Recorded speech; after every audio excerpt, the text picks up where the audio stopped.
E é tanta coisa nesse mosaico, né? Uma pecinha tem a ver com a outra, né? É a prisão superlotada, é a questão das drogas, é a falta de perspectiva de uma série de jovens que vão parar na criminalidade, não precisariam tê-lo feito, né? Houvesse alternativas. O que você acha, Ilona? Acho que para começar, né, mais um episódio horroroso, sangrento, mas não é história nova. A gente está em crise de segurança faz décadas e esse assunto nunca é priorizado. Acho que chegou o momento de a gente parar de tratar a segurança como assunto de polícia e, por isso, responsabilidade somente dos estados e dos governadores, Leila. Enfim, acho que a Flávia vai estar aqui contribuindo para falar sobre isso. A gente precisa de uma força-tarefa que envolva o nível federal, estadual, municipal, sociedade. E há coisas práticas para a gente fazer, na verdade, em todos esses níveis possíveis, mesmo em ano de crise. Então, acho que ao invés de falar da crise que a gente já conhece, a gente podia falar um pouco sobre as prioridades. O que a gente acha que é possível, num ano de 2017 que não será fácil, como avançar, né? E é possível avançar, né, com essa crise nos estados todos, sabendo que é possível, né, quem paga a polícia, afinal de contas, é o cofre estadual. Não, mas, Leila, a gente tem um efetivo enorme da polícia. Óbvio que eles estão insatisfeitos, com razão, mas também tem que cumprir aí um papel, enfim, de servidor público e cuidar do seu mandato, digamos assim. Então, vamos olhar todos os lados. Precisamos aí que todos estejamos cientes do tamanho da gravidade da crise, né? E há o que fazer. A gente tem muitos policiais em todos os estados. Como é que a gente foca isso? Acho que no nível federal tem uma questão que é dar um direcionamento para um plano de redução de homicídios. E por que redução de homicídios? Então, isso seria uma prioridade para estar alinhando todos os outros. Porque é o crime mais grave, é o crime contra a vida, é o crime que a gente tem uma taxa de esclarecimento muito baixa no Brasil. Então, nesse sentido, a gente prende muito aqui, mas a gente prende mal, né? E sinaliza também mal, porque a impunidade em crimes tão graves como crimes contra a vida gera vários outros problemas em delitos e outros crimes e fica tudo escondido debaixo do tapete, né? Então, isso aí, obviamente, precisamos desse direcionamento, precisamos dos estados focando a investigação da Polícia Civil para esse tipo de crime. Precisamos que não haja retrocessos, sim, avanços no controle de armas, porque é uma agenda que a gente vem aí, olha, tentando há anos defender que não seja desmoronada aí no Congresso. Mas, olhando o que foi dito aqui pelo, enfim, nosso... é o fluxo, prevenção. E na mão de quem está a prevenção? Como é que a gente tira, na verdade, os jovens, né, de serem vítimas e perpetradores da violência? É só investindo no nível local. E aí, senhores prefeitos que assumiram hoje, enfim, muito a ser feito. E a gente não fala sobre isso no Brasil. Então, enfim, essa agenda inicial de homicídios alinha todo mundo e poderia dar um norte, de fato, para a gente ver um alento para as outras áreas, tá? Segundo, não podemos mais fazer, vamos dizer, política pública atirando literalmente para todos os lados. Informação. Hoje sabe-se que o que mais reduz homicídios e diminui crimes são policiamentos em manchas criminais, quer dizer, é focalizado, a informação precisa estar ali. Nós temos essa capacidade, os estados estão mais informatizados, precisa integrar informação de polícia civil e militar. A gente está fazendo isso melhor em alguns estados, inclusive no Rio de Janeiro, que foi uma parceria aqui de empresários com sociedade civil e governo. Mas em época de crise, então, onde alocar efetivo, carros, equipamentos? Nos lugares que mais necessitam, onde mais ocorrem os crimes. Isso é totalmente factível hoje, temos essas informações, né? Um terceiro ponto, que aí pega o gancho que a gente está vendo aí se repetir no Brasil afora, é a questão da crise carcerária. Sabemos que o crime organizado se organiza dentro das prisões, né? Isso tem a ver tanto com uma ineficácia do próprio Estado, mas também com uma questão de superlotação. A gente tem aí capacidade estourada em todos os presídios e estabelecimentos de medida socioeducativa no Brasil. Se a gente não privilegiar, prender quem precisa estar preso e dar alternativas penais, não é impunidade, mas medidas alternativas à prisão, para crimes de menor potencial ofensivo. E aí também, novamente, a gente está envolvendo tanto prisões federais quanto estaduais, como o sistema de medida socioeducativa, porque a gente não tem, por exemplo, nas prefeituras, o que a gente chama de liberdade assistida, que é quando os adolescentes começam ali a um primeiro ato infracional, uma rede que ampare, evite que ele fique reincidindo, vá ser, na verdade, apreendido e depois acabe no sistema penitenciário. Então, novamente, prefeitos, liberdade assistida. Vamos valorizar essa segunda chance antes de ser tarde demais e, de fato, ser cada vez mais difícil sair.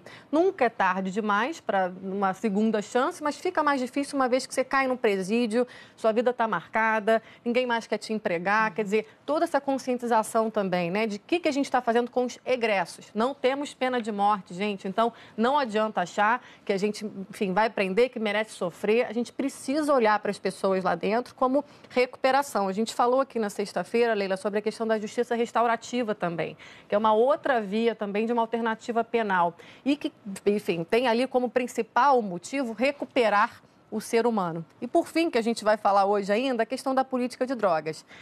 Não dá para ficar também achando que, enfim, você vê o depoimento do delegado, a culpa é das drogas, mas a gente já sabe, a gente está testando há décadas, ou a gente foca na redução da demanda, ou a gente vai continuar também, enfim, enxugando gelo. E aí tem alternativas para a gente conversar depois sobre esse tema. E aí a gente vê iniciativas até interessantes, né? Mas sempre parece assim uma gotinha naquele oceano. Outro dia a gente estava exibindo uma reportagem sobre a TV Degase, né? Acho que no Cidades e Soluções, sobre essa televisão que foi feita com os menores infratores no Rio de Janeiro.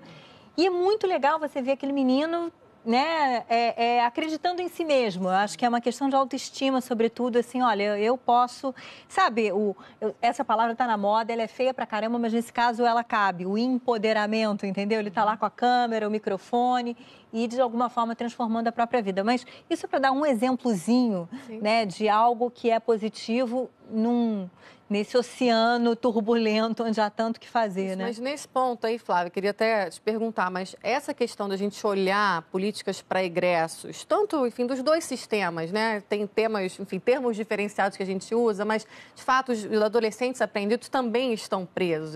Enfim, alguns lugares são piores até do que presídios. E começa ali, né? Começa ali. Exatamente. Começa ali. A vida entorta já cedo, normalmente. Exatamente. Né? E existem poucas iniciativas no Brasil de tentar ajudar para quando essa pessoa sai de uma situação dessa, que ela tenha uma vida outra senão o crime, né? Quer dizer, e aí eu acho que tem um movimento da sociedade, dos empresários, para olhar para esse lado, porque também os jovens, principalmente os adolescentes, que são infratores em geral, eles são líderes, eles não se resignam a uma situação, não estou dizendo que eles estão certos, mas eles têm ali um incômodo da natureza da juventude. Né? Isso é algo que a sociedade pode fazer para muito além do Estado e oferecer aí, vamos dizer, usar esse potencial, essa capacidade para a produção lícita da economia. Agora, seja como for, nós não temos políticas públicas de qualidade, nem com escala, nem para a juventude e muito menos para egressos, para apenados, para a população carcerária, nem dentro nem fora. Né? A gente tem um sistema judiciário e uma justiça de execução penal absolutamente cruéis.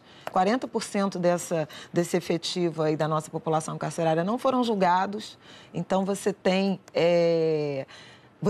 uma legitimização por parte do Estado das facções criminosas, que as pessoas elas entram no sistema e são classificadas ou agrupadas de acordo com facções e muitas vezes há um jovem que nem pertence a facção alguma e acaba sendo levado a isso por essa convivência, uma convivência, eu vou usar um termo assim, promíscua, não no sentido sexual ou do termo, mas promíscua no sentido de você ser treinado, né, e acabar se tornando efetivamente um quadro de uma organização criminosa. E a gente vê isso no país inteiro.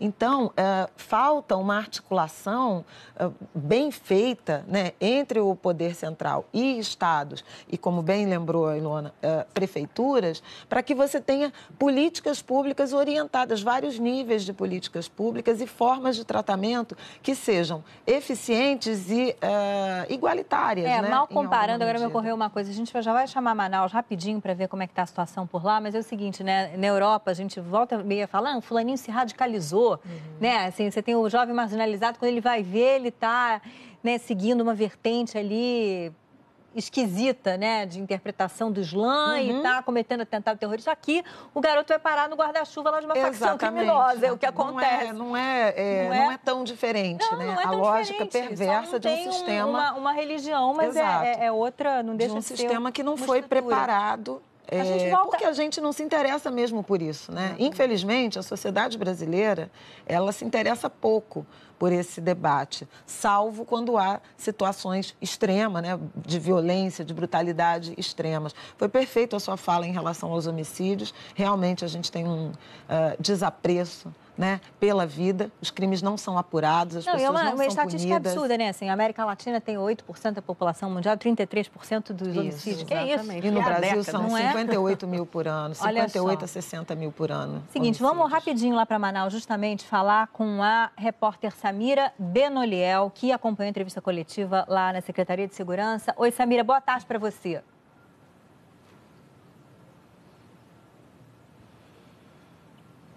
Olá, Leila, boa tarde para você, boa tarde a todos aí que estão nos assistindo. Pois é, a Secretaria de Segurança Pública confirmou aí 60 mortes durante a rebelião no complexo penitenciário Anísio Jobim, no quilômetro 8, na estrada que liga Manaus a Boa Vista.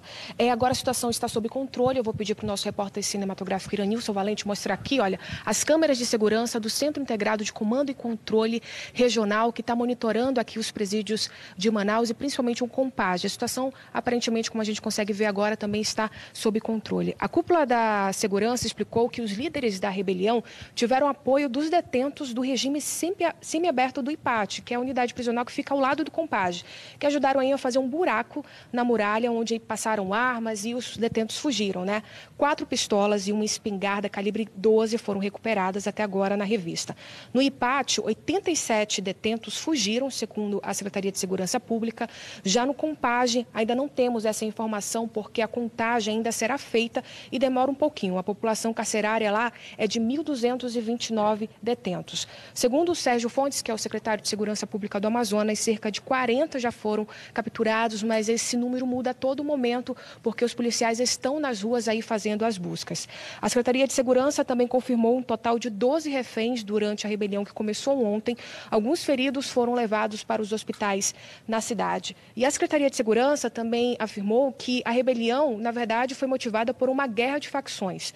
Todos os corpos dos 60 detentos foram retirados do presídio e a Secretaria agora vai alugar uma câmera frigorífica para colocar os corpos para fazer a identificação, já que o Instituto Médico Legal aqui de Manaus só tem capacidade para atender 20 corpos, né?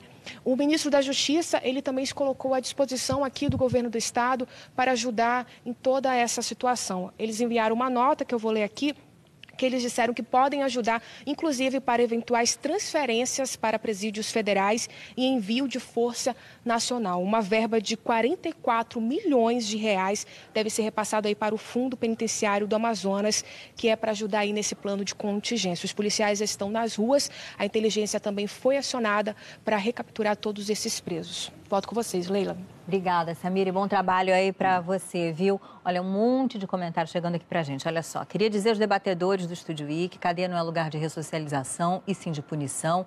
Não quer ser preso? Que não cometa crimes. Olha, acho que a gente concorda até o capítulo 2. Tem que ressocializar sim, porque do contrário a gente é... Né? Então quem vamos paga para. Somos nós pois todos. é, que somos nós, exatamente. Esse pensamento é absurdo, inaceitável, né? Um aí comentário desse tipo. É um comentário que vai, então, vai o quê? Pena de morte, cadeira elétrica, paredão, entendeu? É óbvio que é ressocialização, é privação de liberdade e ressocialização, porque essas pessoas saem.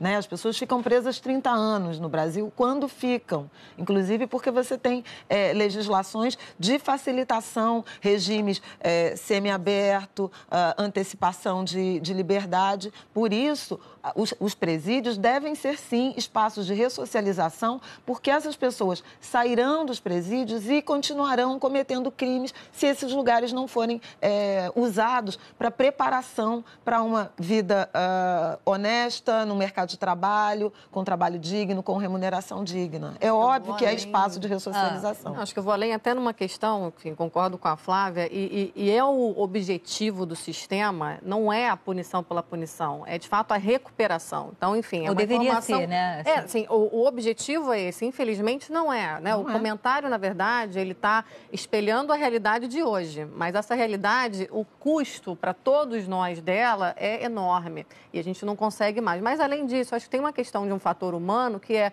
Todos nós temos o lado bom e o lado mal. Essa história de dizer que há cidadão de bem, há cidadão de mal, quer dizer, num momento de sua vida, você, seu pai, seu filho, alguém pode cometer algum ato que seja um ato, na verdade, que seja criminalizado, até porque no Brasil a gente tem criminalizado tudo, a gente está virando uma sociedade muito judicializada. Enfim, eventualmente isso vai chegar perto de cada um de nós, pode chegar, e a gente tem que pensar que tipo de segunda chance, que tipo de... Então, não é impunidade, é segunda chance, sim, é ressocialização, sim, sabendo que somos seres humanos, passíveis de erros.